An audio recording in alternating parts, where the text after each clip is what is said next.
I'm Kristi Wooten, and this is the Sweet Song Podcast, where we talk about your favorite songs and the artists who write them.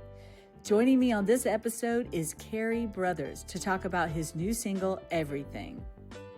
Hello, everybody, and welcome to the Sweet Song Podcast. I'm Kristi Wooten, your host, and I say this every episode because I'm so lucky to have so many artists that I love. But one of my favorite artists, Cary Brothers, is here today, and I'm very excited to chat about a lot of things, especially a new single he's got out called Everything. So we'll be talking about that. Welcome, Cary.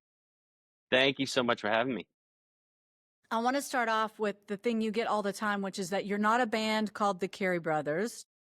You are indeed Cary Brothers. First name Cary, last name Brothers. Yeah.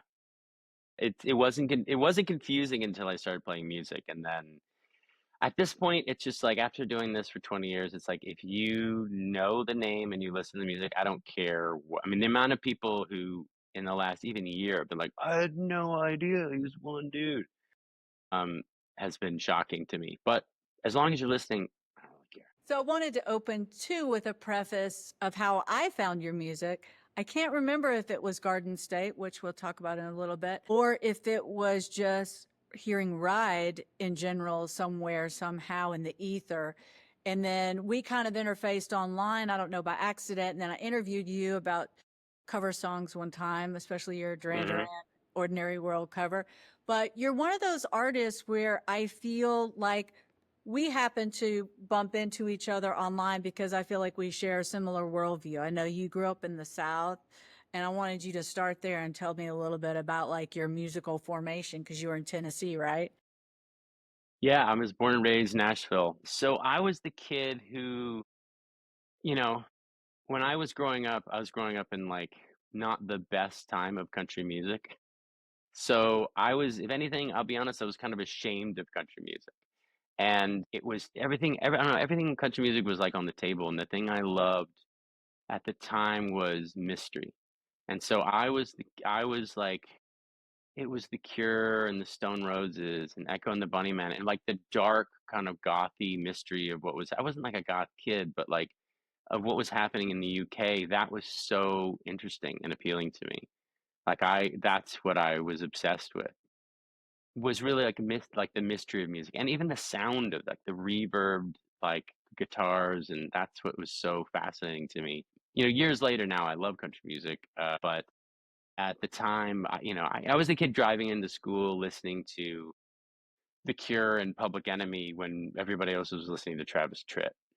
So I was definitely a bit of an oddball musically. I love that because I experienced something similar. And I love how you said the word mystery because I think that's what you bring to the table. I'm not saying you sound like a country artist, but there's that sort of earthy side of what you do as a songwriter blended with a little bit of that mystery and atmosphere sometimes, just that ambiance that you bring in on some of your songs. So we'll talk about that. But let's start off. So this is the Sweet Song Podcast, and we usually ask the artists at the end what their sweet song is that they've written or worked on. But I wanted to choose that for you, and that is your new single, Everything. Tell us how you came to record that and how it has kind of built up meaning since you did that. Everything was, I went into a write for, there's a little bit of time when I was like, I'm going to go write with a bunch of people. Generally mostly write my songs myself or with one producer I'm working with. And I started writing with all these different people, and I didn't love it. The process has always been so personal to me that it was really hard to go into a room and be that personal. And so I had to be the exact right person that I would want to kind of share that moment with. And I went in a room with this guy named Scott Effman, ostensibly to write like a pop song together for somebody else. And he was like, he's like, I don't really get to write your kind of music. Can you just hold this guitar and I'll hold this acoustic guitar? And before we get started with anything else, could we just kind of write something together? And we wrote everything in about 40 minutes. It just fell out. It was COVID and politics and heartbreak of the past. It was just so many things kind of came out and shared experiences that we had that just poured out of us in a way that felt so of the moment, especially with that kind of COVID times. and that I still feel today. It's like it's funny because I wrote that song and we kind of held on to it, and it sat there for a while, and now it feels more relevant than ever. And so I was like, I just have to put this out in the world now. Like it just feels like now is the time. So many people are so confused and sad about the world. And it's definitely it's not a sad it's not just about sadness. It's definitely about hope, and it's about so many things. Like any song, it's not a singular story. There's a relationship in there. There's love, and there's a whole lot of hope to it. And I think that's what I hope to have in the kind of nostalgic, melancholy energy of the song, that at the end of the day, that it is a hopeful thing. It's like we are all in this hardship together, but like there's a way out. There's always a way out. And I think that's what resonated to me when I first started listening to it, because it was out before you made the video recently, and we'll talk about the video in just a sec. But the opening line, tell everybody the opening line, because that just gets me. Yeah, it's everything feels like it's falling apart. Yep. I mean, and that's all you need to say, and you've got everybody hooked on it.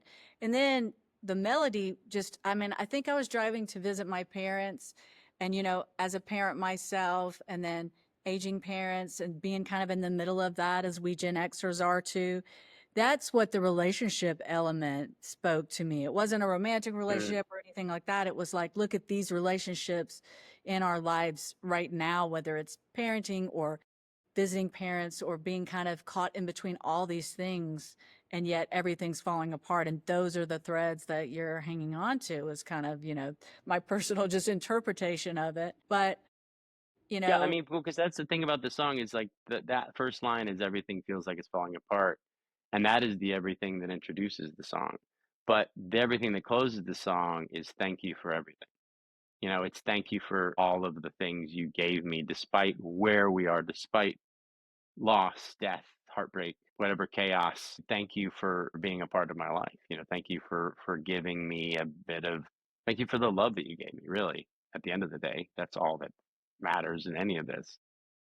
were you thinking about family on those lines? Yeah, I mean, my uncle had passed away, and I definitely I went through a period of time where it's like my father and my uncle, who, the two men in my life, my uncle's like my second dad, essentially, passed away over a period of time, and stoically, I don't know, I didn't face it head on, and I think a lot of that, that's a lot happens with me a lot in songwriting, is like stuff that I can't quite express. I don't go to a therapist. Maybe I probably should.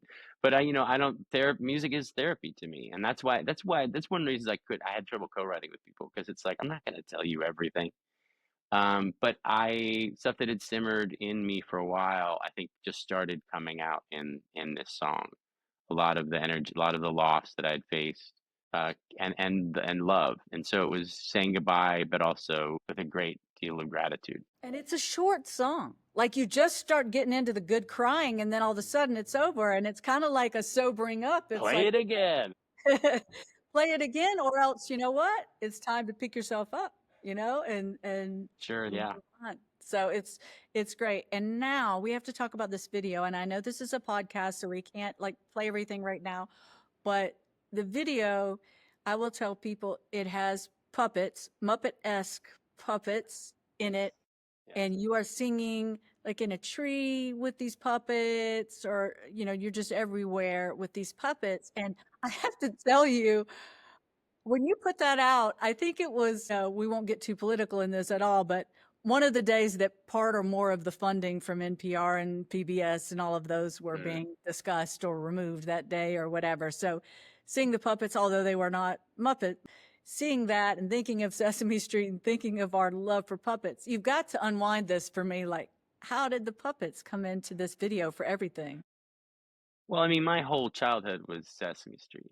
I mean, I remember so clear. That's the NPR. That's why the public funding stuff is really hitting me, because it's like my childhood, I remember so clearly it starts with the Sesame Street theme song, at the end, they do the sad version when the closing credits is that it's like sunny day, like the bummer version. And I remember so clearly when the bummer version of the Sesame Street theme song would come on and it would end, and then Dick Cavett came on afterwards. And I hated Dick Cavett so much because he was taking my Sesame Street from me. That's one of my earliest childhood memories. Love Dick Cavett now, but the dude messed with my Sesame Street. And then, Henson's ability to find, that the same melancholy that I talk about in the song. It's like that was such a part of the Muppet. This sadness, like Kermit was such a sad guy. He's always fighting to be the best version of himself and to help his friends, and was against such adversity. Like the Muppet movie is such a like a sad movie in so many ways. And I loved that, but the adult nature of that hit me so hard when I was a kid. I loved understanding that it was so funny and these puppets were great, but it was also there was a real humanity to it. And so when it came time to do a video for this, I'm an independent artist, so I have to do everything on my own. So initially I was like, I'm gonna do like a skit, like a Sesame Street skit, where it's gonna be like a green room with a block, and I'm just, and a sad puppet's gonna be there. I'm gonna come out and play a song like it's a Sesame Street skit. And then I was talking to a friend of mine, and he was like, "Well, I got a creek." And I was like, "Well, if you got a creek opening a Muppet movie, that kind of vibe." And he's like, "Exactly." So then we just got a bunch of puppets and showed up at his house at 8 a.m. one morning and shot as much as we possibly could for like 6 or 7 hours. And all of my friends and everybody in my life were the puppeteers, who, by the way, all need to see a chiropractor after that, because puppeteering it's not fun at all. And it was great. And I have a at the time, time he was two, just about two when we shot it. My little boy just, I mean, he loves it so much. It's the coolest thing in the world. So that was definitely a part of it too, being able to make something that he could understand. But I just really wanted to have this. There's a real sadness to the song, and I wanted to just lighten that up a little bit. But the thing about puppets is they become whatever you need them to be, not unlike the Muppets themselves. So there's some joy in the video, and there's some possible tear making.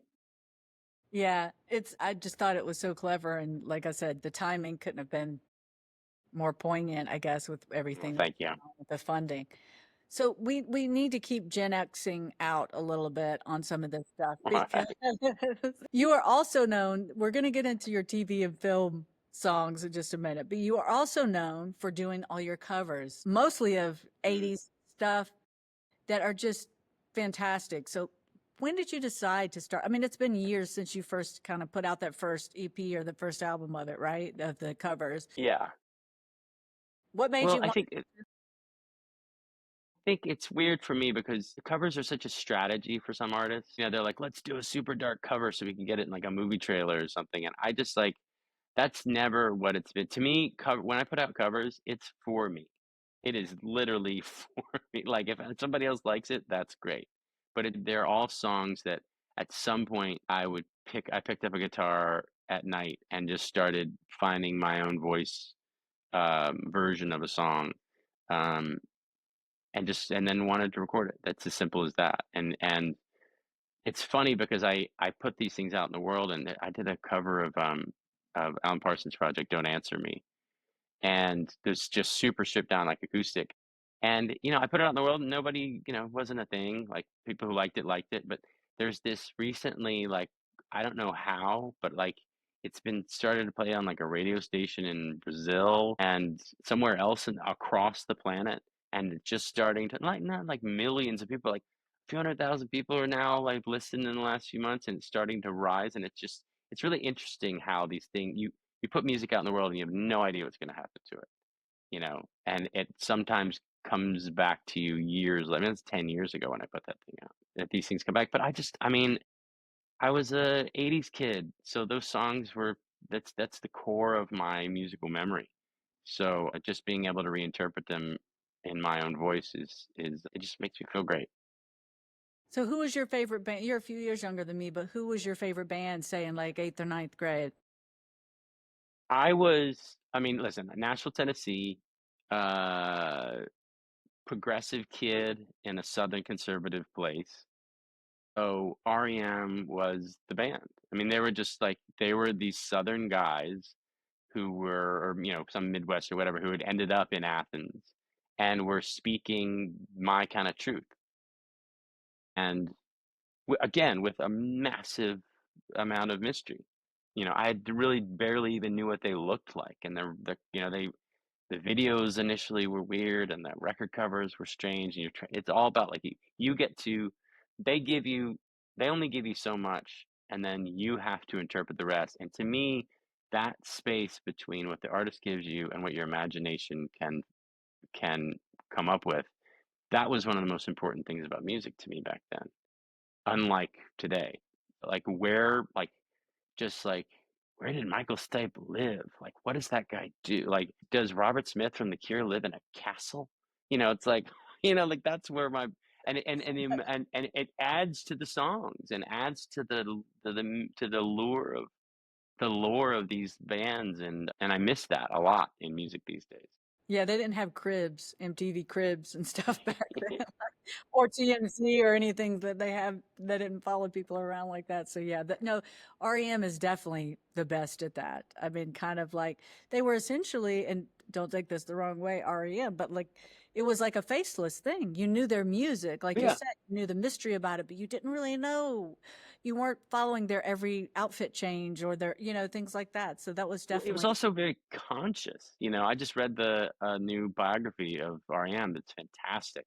And they fought so hard against the mainstream in all the ways that I hoped they were doing. I just guessed. I now reading about how they actively pushed back against commercialism and against what the industry wanted them to do and still succeeded. It's incredible. yeah. So I want to talk about your career in terms of kind of there's all these moments I believe where you have kind of come out of the woodwork to me during those times when I may not have been paying attention, and then all of a sudden you'll put out this song and I'll just be like, "Oh my god, this guy is so good." But let's start with Garden State because that was what? 20 One? That's 20 years ago. Yeah. 21 years ago. 2004. Yeah, 2004. Yes. 2004 it came out, and then 2005 was when everything kind of happened with it, like the soundtrack. Talk about Yeah, I how mean, that was about. yeah, I came out here, I've been writing songs since I was a kid. Like I said, it was like my therapy. And so I had a little band in college. Mostly did like, REM and Velvet Underground covers and stuff, but it never was that serious. But I would come home every night from whatever I was doing and write songs and record them. And I'd record them, record all the parts, put it on a tape, and I put the tape on a shelf, not thinking anybody would ever listen to it. So I did that for a decade before I ever put any real music out. So I moved out to Los Angeles for film production because I'm a huge movie nerd and made movies and started a production company, and everything was going well, and realized like I hated it. Like I hated the process of making films, and I was writing music every night. So we closed the whole thing, shut the whole thing down, and I started working as a camera assistant and started my life over when I was 31. It's terrifying, but like I knew it was the right choice. And the last movie that had worked on was Large as Arc, which became Garden State, Zach's movie. And so Zach went off, did Scrubs, and I went and started playing music. Found the Hotel Cafe in Los Angeles when that first started to be kind of like a burgeoning, like became like a scene.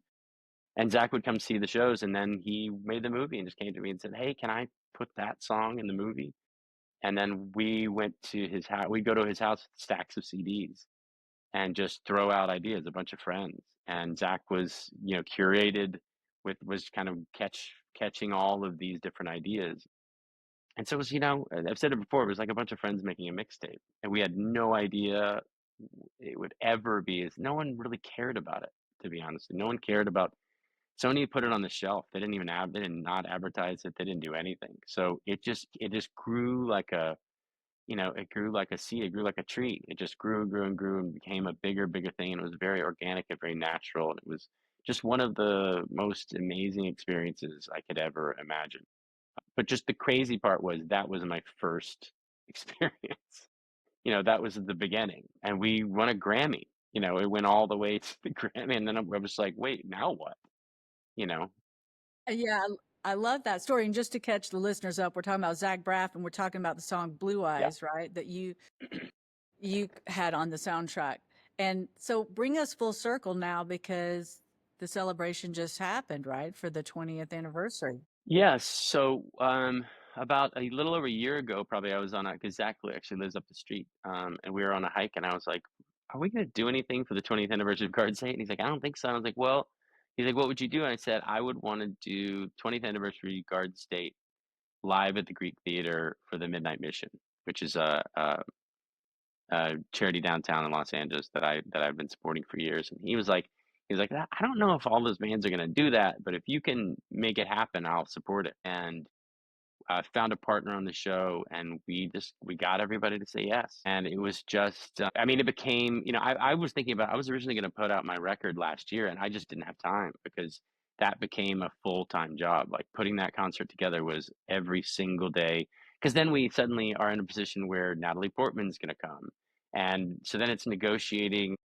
I mean, suddenly I'm producing this giant concert with zero experience doing it. Luckily, I had great people who had done it before with me, but it's contracts and negotiations and bands and all the logistics of that show.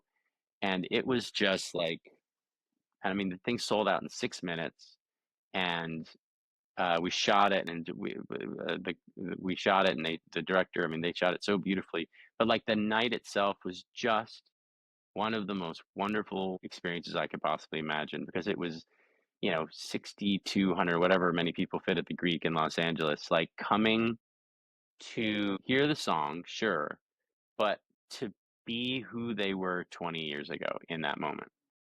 High school, college, grade school, whatever they were, the memories of the nostalgic impact of that. Every single song, people cried. Not the same people necessarily, because different people like different songs, but every single song, people were across the Greek were like emotionally overwhelmed. And it wasn't just sadness, it was like such joy. We did bits and we had, clips from the movie, and then surprise guests like Natalie Portman. And so it was just there was so much joy and absolute love in that building. And I'm so proud of how that thing came together. That is so cool. It's kind of like your Bob Geldof moment of suddenly everything in your lap of like, Yeah, I'm putting right. this concert together. What do Yeah, I I do? mean, yeah, well, how do you do this? I mean, I very Geldof when I was like I read your stuff, and I'm just seeing all the Live Aid stuff. I was like, I feel you, Bob Geldof. I mean, obviously he did it much bigger than I did, but and we raised a lot of money for the Midnight Mission, and I'm so happy we were able to do that as well. Yeah, that's a big deal, and especially after everything LA's been through this year, it's just been a lot of things, one after the other, with the fires and now different But yeah, immigration stuff and all of that. So I know it's been a lot, but let me just hone in on that one thing that you said about people sort of going back in time 20 years or when they're at the concert, either reliving things or reconnecting with a part of themselves during that. That seems to be happening at a lot of things. I know it's happening right now with the Oasis shows. And to me, maybe I'm reading this wrong, but I'm thinking that a lot of things that happened kind of before the internet or at the very beginning of the internet, before I would say Garden State obviously wasn't at the beginning of the internet, but it was before social media took over and before all these things. I think that 100%. Yeah. most of those connections were happening in person and were I think people are being overwhelmed with emotions when they are allowed to sort of revel in those type of connections, whether it's with friends or with music or with both friends and music. It becomes overwhelming because it feels so much more human than a lot of things that are happening to us right now. Do you agree with that? Yeah, I mean, we're trapped. I mean, I can say from the point of view of someone who like most of my career existed in that universe of presence, of physical media, of, like that era of music was when I first started. And I saw the internet rise up kind of underneath me and then above me and then just take over.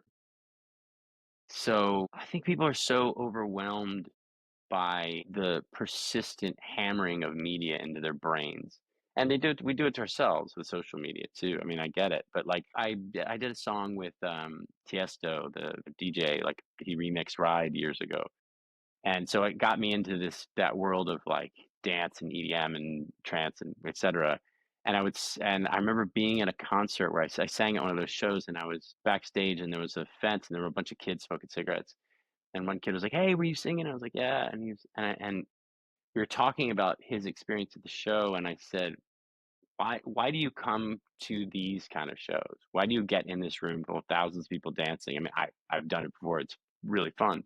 but like, what makes you come back? And he goes, because I, he goes, all of us sit here all day long and just look down at our little things. And this is a chance to be a part of a community and to be a part of a system and to be a part of this beautiful open experience that you share with other human beings in a real place and a real space without looking at our phone, without any of that. And like, I just think people are so hungry for that connection now, for real world connection. I think they need it so badly. And I've never seen it so clearly than putting this show on. And it makes me want to do another one. Not necessarily Garden State, but it makes me want to keep finding ways to put new shows like that on that make people feel that way. Because it was really wonderful to see everybody just be present in the moment together. I've got a couple more questions. One, I do want to keep talking about the film and TV stuff and not to just tout your whole resume, but you've had music in quite a few productions and you can tell us a few of those. And then I do want to talk about Stardust because that's another one of those like classic Cary Brothers moments for me of like, I hear that and it just like gets straight to the core of everything as a lot of your Mm. songs do. But that one in particular, I want to hear the story behind that one. Yeah, that one was that song came out of, I mean, essentially the story of all this of Scott and I making this record started with Everything and grew from there. I mean, that Everything was the foundational song for this record. And all Stardust, everything else is coming out of that. And all the songs that, I mean, hopefully it'll be this fall when I finally put the record out, or very early next year is all out of that. And, it's that I think Stardust came from really both of us, uh, being in, I think the relationships we were in at the time, we were both having just been married and thinking about families. And, that just whatever magic happens when you fall in love. I mean, that's really what Stardust is. Stardust was, I think there's an image that I always had in my head that always made me of, the Don Henley End of the Innocents. I know a place where we can go, still untouched by man, like that idea of two people sitting on a hillside somewhere, way away from the city, way away from whatever. And even when I was young, whenever I'd be maybe moments of anxiety or something, I would imagine that kind of space, then the breeze and the way that nature makes you feel when you're really connected away from the world. That kind of idea started, but that at nighttime with the person that you love, and that the magic of that moment, those moments that can never be replaced, and the idea that once when you have that kind of love, Stardust is just like, talking about stars exploding in the sky that are so millions of light years away, and that line in the song where, I'll come back as a ghost when that touches earth, just as a reminder of this love and this connection we have together. And it was me just wanting to create. I just love songs that, like, this verse chorus, that's great, but I love songs that just rise. I love songs that you start small, and the more you listen, the more you get. And if you go to the end of the song, you are given a gift, and that's what one of those songs. I wanted that to be that song that, like, by the end of the song, it is overwhelming you emotionally, and I just love it because they're also fun to play too. Well, maybe that's what appeals to me too. I love that kind of journey with the song. I mean, Ride did that too. I think everything does that to in a different way because it is shorter and it is a little Mm. bit less involved in terms of it's simpler and in terms of the instrumentation and everything that's going on with that. I mean, Stardust was in at least one movie or production, right? What was it in? It was in. Yeah, it was in A Good Person That's with right. Yeah. I mean, I got to fly to Jersey and put the band together, and play in a scene for Florence Pugh, who is, absolutely insanely talented actress who's become a friend since then. I mean, I got to be in a movie. That was cool. And you put out the piano kind of version of it too, which was really nice. The Yeah. song. Um, Scott and I, at some point, we're in the middle of doing this record, and we'll have, ups and downs and days. And one day I was just like, what would Stardust sound like if it was just a piano song? And so we stripped everything out and then kind of started from scratch with a felt piano.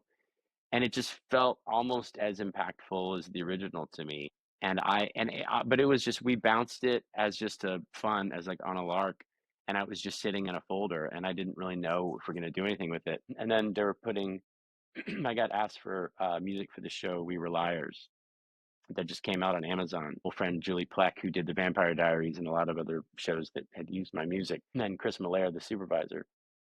They approached me about music, and I was throwing out some things, and that was just one. It was just kind of in the file. I don't like again. It was a song I'd almost forgotten about, and they're like, "Oh, this is the one. This is the thing that works." So again, you never know. You never know what's gonna rise to the top. How cool is it to be that guy though? That people are making a movie or making a TV series and they're like, "We need this. We need a song by Cary Brothers for this." Well, it's funny because I've been the guy. I've not been the guy, and then I've been the guy, then I've not been the guy, then I've become the guy again. And as things go, it it comes and goes. But I've even gotten the we want to have songs that sound like Cary Brothers, and I'm like, I'm here. Like you could just ask me for the song. I have to pay my rent, you know. The cool thing is it just but a lot of that just comes from the fact that, again, as I said before, like, I'm just a huge I love movies so much. Movies are so important to me, and movie film scores, and I think there's just always been an injection of cinematic experience in the songs I write. So I think maybe once, but I don't really write for movies or TV shows. It's just the songs I write just click, because of that kind of cinematic element. It's like I just at the end of the day, I see myself I almost see myself being closer to like independent film director than a musician because I'm running this business. I have to figure out how to do it. I don't have a label. I have to push this rock up the side of the mountain and make these songs and get them produced. And it's like at the end of the day, I feel like I'm making little movies as much as I'm making songs. Well, and that's kind of, I mean, you are kind of, I don't know a lot of people who are doing what you do and the way you do. I mean, you are putting out songs. You've had some albums, but I think these songs kind of, I mean, do you feel that way when you're putting songs together that an album is more like your collection of little movies? It's just like your collection versus making an album, which is one big movie itself, you know? Like, I'm always making an album. It's always, I mean, like, I think Stardust probably came about because we were doing too many acoustic songs. And I was like, I want puzzle pieces that fit together to have a complete experience. So I'm always thinking about the record. I just don't know if people care about records anymore. I just, the way music is put out in the world, even if now it feels like we're living in a more of a single culture where people are putting out singles, I may end up just putting, 10 singles out, but when that's all done, I'm gonna put them together. And even just so that a decade from now, it'll be a record. Like at least people will see like what it was supposed to be, yeah, even if the industry doesn't want that right now. yeah. Because I mean, we're living in this whole crazy new world where I feel like, I had a little boy and I'm kind of re-entering this new version of the music industry that I didn't know before that is very different and very social media based and very, as we were saying, Gen X kind of operating on the sense of, bands were cool. It was about cool. It was about giving the audience just enough. And again, so they could fill in with their imagination. Now there's no imagination. Now it's like, they're like, you put yourself out there every day. You put yourself out there relentlessly. And the thing that works now, for better or worse, is that kind of like relentless overexposure. That's the thing that's working for friends of mine that are succeeding. I don't like it, but there's a certain degree. It's like the town is flooded and you got to get on a boat or you're going to drown. And so I have to figure out like how to handle that and figure out a way to find my version of social media that feels comfortable to me, that I don't feel awful about, that I don't feel dead inside. I'm right there with you on that one. All right, well, we'll finish up. So I do ask about whatever your sweet song is, and I sort of made everything my sweet song at the beginning of this, but I want to hear your sweet song that you wrote, and also want to hear your sweet song that's one of the covers that you've recorded too, as well. Sweet song that I wrote, I would probably say, trying to think. I've all these songs that aren't released yet. I'm like, which one of them are actually out in the world? There's some that I would probably name that are on the new record that haven't come out yet. But I think a song called "Can't Take My Eyes Off of You" that was on my second record. That was that is it's a song that came together in sound in like 1,000 sound checks. Some songs come together like I was talking about everything where they happen in like 30 minutes, 40 minutes. But I just remember playing this song in sound checks, thinking, it's not quite right. And then someone on tour being, hey, that's a good song. You should keep writing that until it eventually became something that was important to me. And then the music comes together and whatever relationship I was in at that time clicked in and made sense. And so I just feel there's a real warmth to that song. I love the way the acoustic guitar came out in that song and the energy of that song is important to me. And I just I love playing that a lot. And then as far as the covers go, I think really it all comes back to the one that really started it all was my Thompson Twins "If You Were Here" cover. Because I was like, again, back Nashville, Tennessee, Sound Shop, Nashville, Tennessee, going in after seeing 16 Candles and trying to find that soundtrack, and they didn't have it, and I special ordered the soundtrack, which was only like 5 songs. It was actually an EP, I think. It wasn't even the whole thing. And just endlessly listening to "If You Were Here," just like I thought that was just the most incredible sonic experience to me. Uh, and then picking up a guitar one day and figuring out a way to make it mine. I was like, I have to. It was also a song that it wasn't like it was in a movie, so it was successful that way, but it was never like a hit single. So I was able to make it my own to the point that some people are like, think it's my song, which is cool, I guess. Thanks. And then speaking of which, that ended up being used in this movie called Easy A with Emma Stone where she talks about if she could only live in a world of John Hughes movies. And it's her voiceover while they're showing Ferris Bueller, 16 Candles, Judd Nelson, and then outside of that, Can't Buy Me Love, non-John Hughes, and Cusack with the boombox. And that was literally one of the highlights. I remember I had no idea what they're going to do with that song, and they put it in that movie. And sitting next to a friend of mine, and I almost ripped the chair off the seats in the movie theater because I was like, "What is happening?" That was one of the coolest experiences ever That's as like an '80s ultimate kid. Gen X experience right there. Yeah, yeah, it's incredible. It's Like you're incredible. living in a montage of Yeah, John. exactly. Thank you so much for being on Sweet Song Podcast. Thanks so much for having me.